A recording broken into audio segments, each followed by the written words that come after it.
Magandang araw mga kaibigan. Ito, pag-usapan natin itong post ni Ang Balita ngayon, mainit na bangayan between Senator Lacson and Senator Marcoleta sa Blue Hearing Committee. Tungkol ito sa sino ang mas credible na maging state witness, Diskaya or si Bryce Hernandez.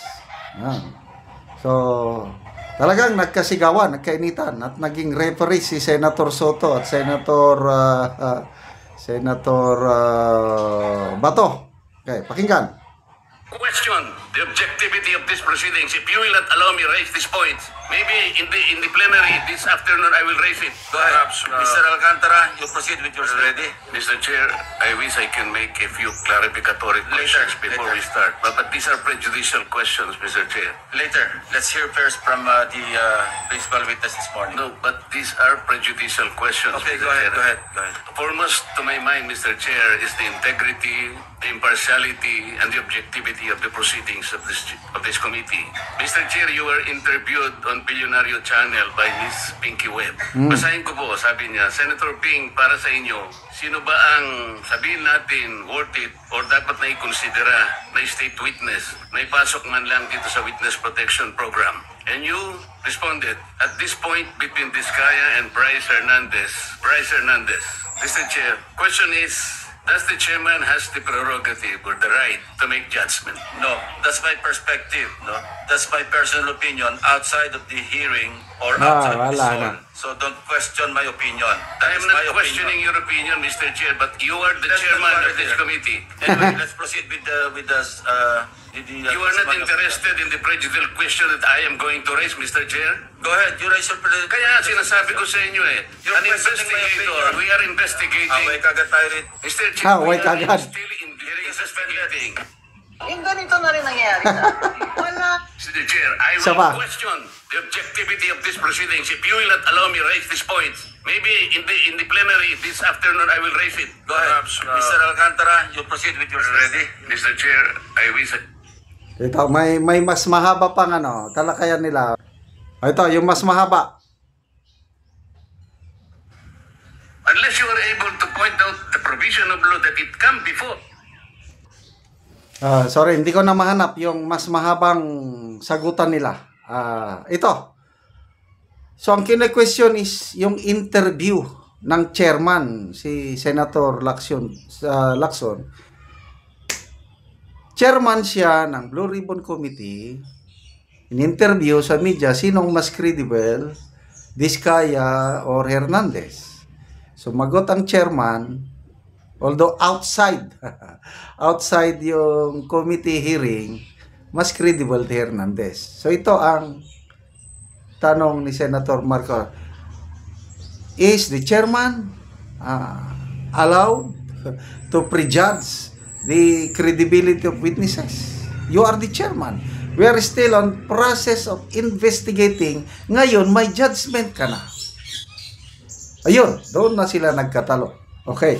So, ako, palagi kong sinasabi na believe ako kay Senator Lacson. Palagi kong sinasabi niyan. Of course, believe din ako kay Senator Marcoleta. Naniniwala ko, parehas sila na gustong labanan ang korupsyon. I-expose ang anomalya. Kailang pagdating sa bagay na ito, mas papabor dito sa point, ito, mga punto de vista lang Mas maganda sana kung si Senator Lacson, hindi siya nagbigay ng opinion, kahit opinion niya yun, sa Billionaire News. Kasi kahit opinion lang niya yun, outside of the committee hearing, ako, as an observer, ala na ito. Senator Lacson, bilib na bilib ako dati. Kailang ongoing pang investigation, nagbigay na siya ng judgment niya na mas credible si Hernandez kumpara kay Diskaya. So, yun ang tingin ko. Mas maganda sana na hindi na lang nagbigay ng opinion kung sinong mas credible dahil maapektuhan yung kanyang impartiality or yung objectiveness niya as chairman, ongoing pa ang investigation. Okay? So, ito na ngayon. Sino ang magiging state witness? Ayaw ni Secretary Boying Rimulya na tanggapin na maging state witness itong si Diskaya kung hindi isasauli ang mga nakaw na yaman. O yun, nagkatalo na naman Rimulya and Marcolita dahil wala sa batas yan. Bakit mo binabago ang batas? So, mainit talaga. Ito pa, sa sagutan ni na Senator Marcolita and Lacson, why are you protecting the Diskaya? Prinangka ni Lacson si Senator, why are you protecting? Sagot naman ni Marcolita, I am not protecting them. I'm just doing what I believe, what is right. Dahil ako yung nag-float ng idea na pwedeng sabihin yung nalalaman nyo para matulungan namin kayo, para malaman natin kung sino yung mga nasasangkot. And ako, opinion ko lang ito. 2 beses nang nagbigay ng sworn statement ang mga Diskaya. Una, nung chairman pa si Senator Marcolita. Ngayong hearing nito, nagbigay supplemental affidavit. Pati si Lacson, sabi niya, credible. Pati si Lacson, nagsabi niya, yes, naniniwala ko sa mga detalyeng sinabi ng Diskaya, Curly Diskaya kanina. Credible na. Oh. Napakaganda yung salaysay ni Curly Diskaya kanina. Yung mga ginagawa ng DPWH na yung bidding, hokus-pokus na lang ang bidding. Ganon ang sabi niya. Na ang nagko-control yung proponent o yung kongresista. Kung anong distrito yon, kinokontrol yung DPWH. Ang DPWH naman, kinokontrol yung mga kontratista. Ganon ka-detalye. And I believe, yung mga sinabi ng mga Diskaya, pati si Senator Lacson, nagsabi siya, credible na yung sinasabi ng mga Diskaya. Okay? So sana maayos itong gusot nilang ito. At naniniwala ko, ulitin ko, yung hangarin, both Lacson and Marcolita, masupil itong korupsyon na ito. Sana magkasundo na sila.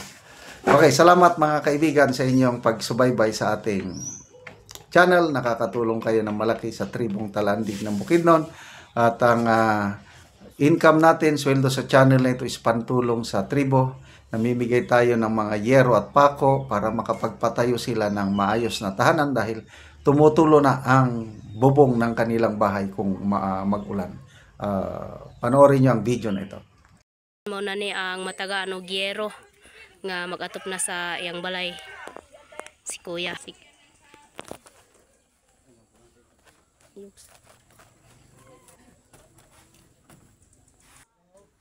So mao ni ang itsura sa ilang balay. So ilang ilisdan og yero kay natagaan man sila. So mag-atop sila karon si Kuya. So mga dako na gid kayo ang mga buslot sa iyang yero.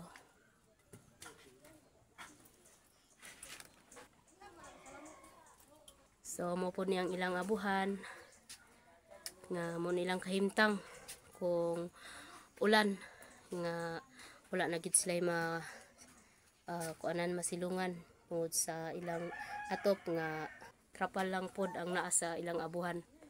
So makita gid nimo nga luoy gid kayo sila.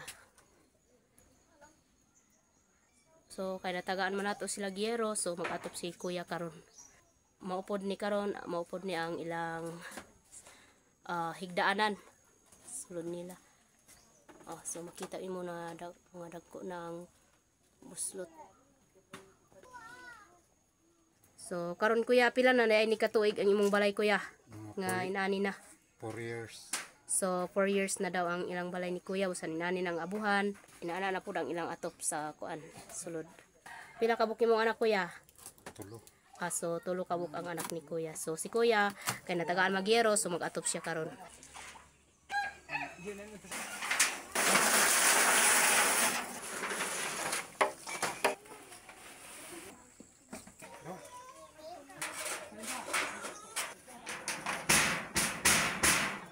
So nahuman na gyud, nindot na gyud kaayo ang atop ni Kuya. Nga buwan di natuluan. Salamat sa Ginoo sa